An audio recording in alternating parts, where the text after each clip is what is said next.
आपने हर महीने पैसे कट किए, पहले 417, फिर 541, अभी 1250 रुपए आप लोग कट कर रहे हैं। और पूरे आयुष्य में जितना पैसा आपने कट किया उसका अगर आप वैल्यूएशन ले लेंगे तो आपको पता चलेगा आप में से हर एक के सरकार के पास कम से कम 20 लाख रुपया है। आज हमने हमारे हर किसी के 20 लाख रुपए सरकार के पास होने के बावजूद वो 20 लाख रुपया कभी वापस नहीं मिलता, कभी वापस नहीं मिलता।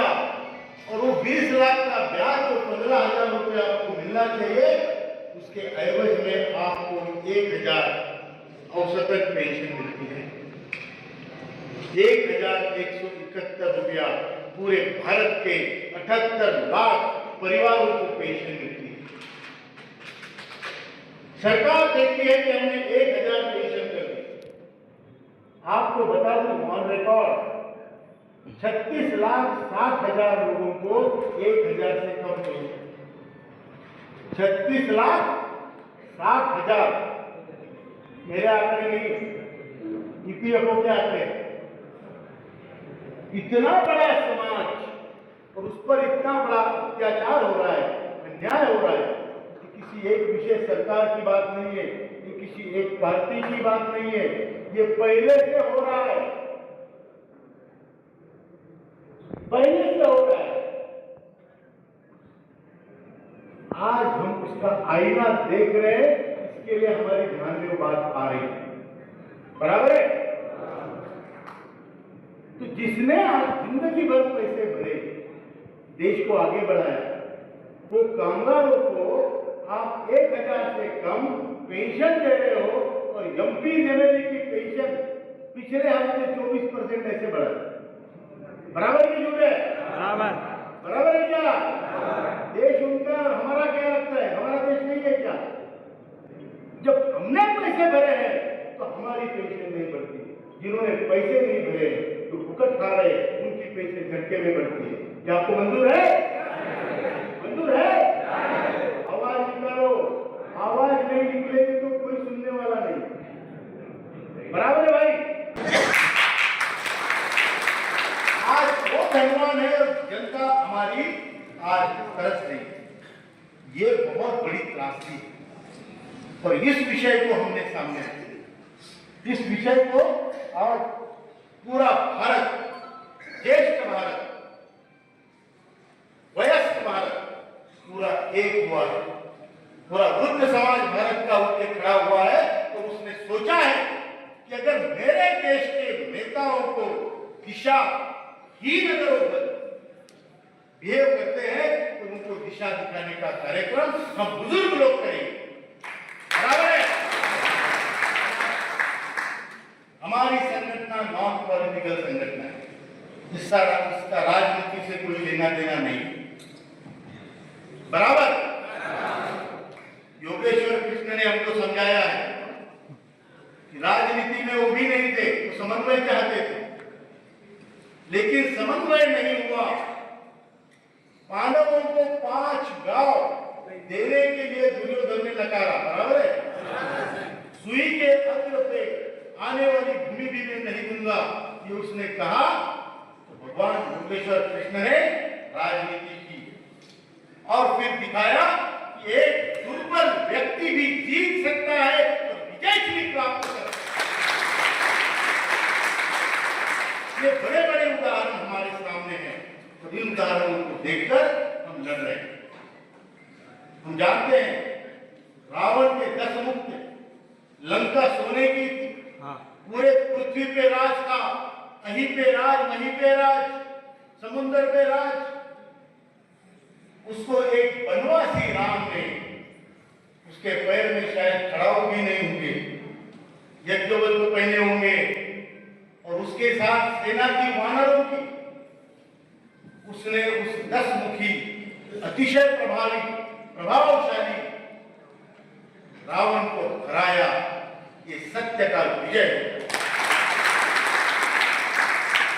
तो वो वानर थे, हम तो मनुष्य हैं, हम जीतेंगे, पक्का जीतेंगे। गुजरात की इस पवित्र भूमि के इस मंच से कहना चाहता हूं, अगले 2 महीने में आपका विजय निश्चित है।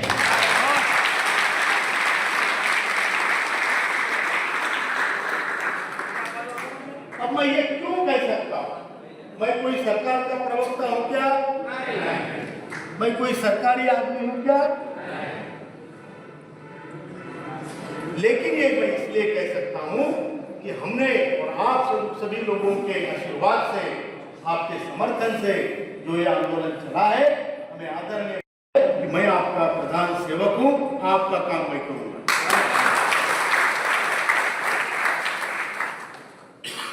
उन्होंने काम करूंगा ये तो बोला है, उन्होंने हमारे सामने आदेश लिखवाए कि इनकी एक मांग पूरी होनी चाहिए। डॉक्टर जितेंद्र सिंह जो पीएमओ के राज्य मंत्री है, उनको बुला के हमारे सामने लिखवाया। ये अच्छी बात हुई, लेकिन बुरी बात यह है कि इस घटना को 4 साल हो गए। बराबर है कि नहीं? और हमारे जो लोग हैं, ईपीएफओ के आंकड़ों के अनुसार,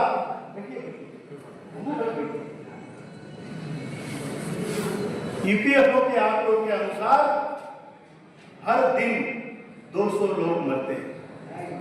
ईपीएफ पेंशनर की राह देखते देखते रोजाना 200 लोग मरते हैं। इसके लिए कौन जिम्मेदार होगा भाई?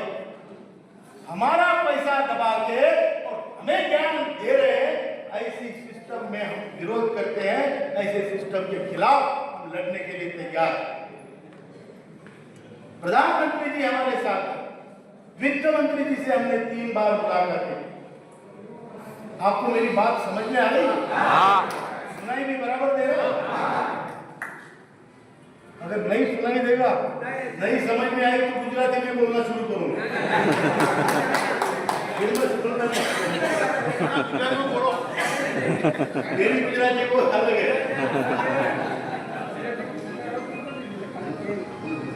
तो वित्त मंत्री का अभी तक, भारत सरकार के फाइनेंस मिनिस्टर का अभी तक का स्टैंड ये था कि ये ईपीएफओ की ईपीएस 95 स्कीम ये सेल्फ फंडेड स्कीम है, इस पे सरकार का कोई योगदान नहीं होगा। ये उनका स्टांस। हम उनसे मिले और हमने मैडम को बोला, मैडम हम आपसे बात करना चाहते हैं। उन्होंने बुलाया, उन्होंने ट्विटर पे भी डाला। मैं कमांडर अशोक राउत और एनएससी की टीम पे आज मिलकर मैंने चर्चा की पूरे ट्विटर पे। उनको हमने कहा, आप श्रमयोगी मानधन योजना में 100% योगदान करते हो? बोले बराबर है।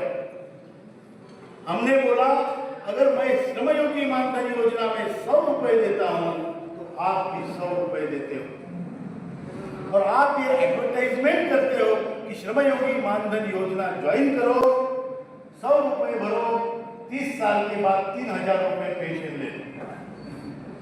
बराबर है? मालूम है इसके बारे में? और अगर 100 रुपए में 3000 मिलते हैं मैडम, तो हमारे 1250 है। पहले 417 थे, फिर 541, अब 1250।